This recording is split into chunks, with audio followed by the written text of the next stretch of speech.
Halo semuanya, assalamualaikum. Jumpa lagi di channel Ajosa. Udah lama nih teman-teman, saya nggak bikin video tutorial. Oke, pada kesempatan kali ini saya akan membuat video tutorial secara full metode mapping atau analisa market terbaru dari saya. Jangan lupa disimak sampai habis ya. Ini adalah metode terbaru saya yang saya pakai sehari-hari, dan ini berlaku untuk semua market. Nggak cuma di forex, tapi juga semua market yang ada di dunia. Contohnya misalkan kita aplikasikan untuk saham, stok ya, ataupun cryptocurrency dan lain-lain. Dan pada tutorial kali ini saya akan aplikasikan di market gold ya. Oke, jangan lupa disimak baik-baik sampai habis ya. Oke, yang pertama teman-teman harus paham dulu apa itu resisten dan apa itu support ya. Oke, secara garis besar seperti ini teman-teman. Ini adalah titik resisten ya, dan ini adalah titik support ya. Jadi kalau batas atas harga tertinggi itu namanya resisten, dan kalau batas bawah atau harga terendah itu namanya support ya. Tapi teman-teman, selain harga tertinggi dan harga terbawah dinamai dengan support dan resisten, sebelum itu ada yang namanya supply and demand.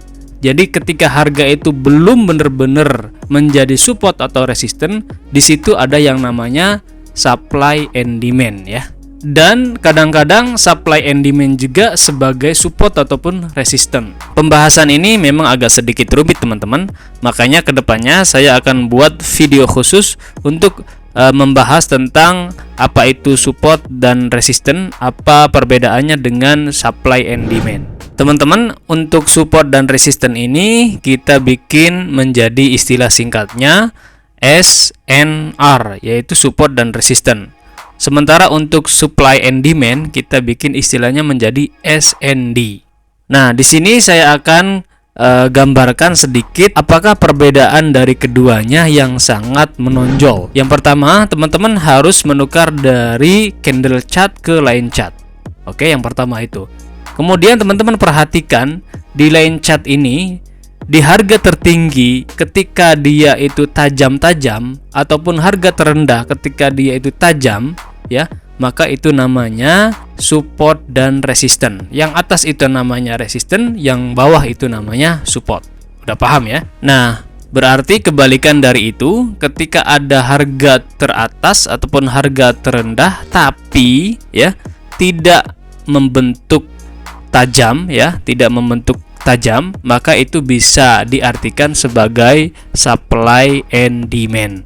Tapi untuk pembahasan ini harusnya lebih dalam lagi, karena bukan hanya itu indikator apakah dia itu support ataupun resisten, atau apakah dia itu supply ataupun demand. Tapi secara garis besar bisa digambarkan seperti itu teman-teman. Sementara untuk bentuk kebiasaan dari supply and demand itu seperti ini. Kita bahas dulu yang supply. Supply itu biasanya dia seperti ini. Ada pergerakan harga turun, kemudian bikin base ya, atau harga konsolidasi, kemudian turun lagi. Nah, itu namanya supply. Kalau kita gambarkan di line chartnya itu seperti ini teman-teman. Harga keseimbangan ini, harga konsolidasi ini namanya supply ya. Nah, supply kedua itu contohnya seperti ini. Ada drop, kemudian bikin base, kemudian dia rally ya. Jadi turun, drop, base, rally ya. Turun, harga keseimbangan, kemudian naik lagi. Nah, ini namanya supply juga ya. Kita lihat contohnya kalau di market seperti apa ya. Sebelum kita melihat contoh di market, kita akan pahami dulu seperti apa bentuk dari demand.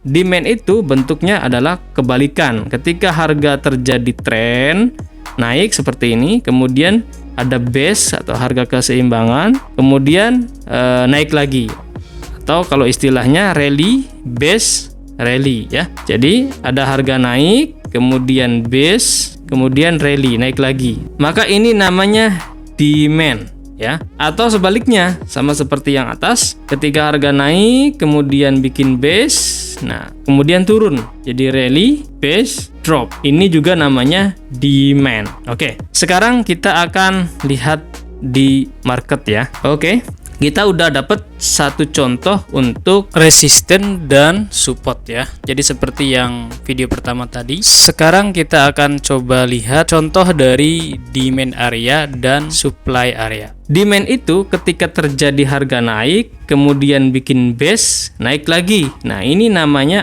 area demand. Ya, zona demand ya, zona demand. Jadi kalau kita tarik nanti ke sini. Nah, ini namanya zona demand ya. Ini juga sama, naik terus bikin harga konsolidasi keseimbangan. Ini juga demand ya, sama ya, seperti itu. Nah, kemudian ada itu seperti ini contohnya ya. Ini seperti ini.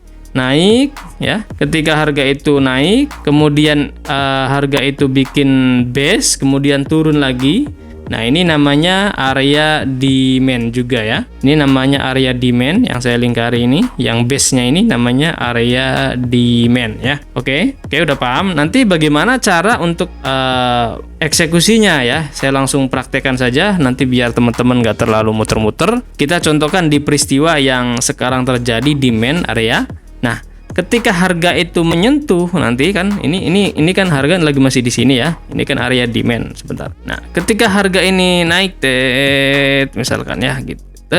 Nanti menyentuh dari demand area, kemungkinan dia akan turun ya, seperti itu. Nah, nanti ketika turun dia nanti akan tertahan oleh demand di bawah ya, oleh demand di bawah. Dia akan naik lagi. Kemudian seandainya harga itu, contohnya ya, harga itu naik terus jebol ke atas, maka kemungkinan dia akan melanjutkan kenaikan ke atas terus ya, seperti itu. Atau misalkan dia nggak mampu naik, turun terus. Nah, di sini dia jebol. Nah, dia kemungkinan akan terus turun sampai di harga support ya. Dia akan berhenti di sini. Itu seperti itu ya gambaran dari demand area. Oke, sekarang kita masuk ke harga zona supply. Kita cari di tren yang sedang turun. Oke, nah ini contohnya adalah supply area. Ketika terjadi turun, base turun lagi ya. Ini namanya supply area. Seperti ini ya, teman-teman ya, supply area. Kemudian supply area juga ini terjadi di sini ya. Ketika harga itu turun, kemudian dia bikin base, kemudian dia naik lagi. Ini juga supply area. Kita coba lihat lebih dekat ya di time frame yang lebih kecil, daily ini. Kita bikin tanda dulu di sini ya. Nah, oke nih. Ini udah kelihatan, teman-teman. Udah kelihatan ketika harga itu terjadi sebelumnya seperti ini ya, sebelumnya seperti ini. Ya turun. Nah, ya ini turun. Kemudian harga itu naik lagi seperti ini kan. Ini dia turun seperti ini. Nah, kemudian ketika harga itu menyentuh harga supply, dia turun lagi, drop lagi seperti ini ya. Oke. Jadi cara entry poinnya seperti itu. Nah, ini juga sama. Ini adalah supply area. Jadi ketika harga itu menyentuh supply area, dia langsung naik lagi. Dan sebelahnya juga sama, teman-teman. Ini area supply. Jadi ketika harga itu menyentuh area supply, dia langsung drop lagi ke bawah ya. Oke, seperti itu teman-teman.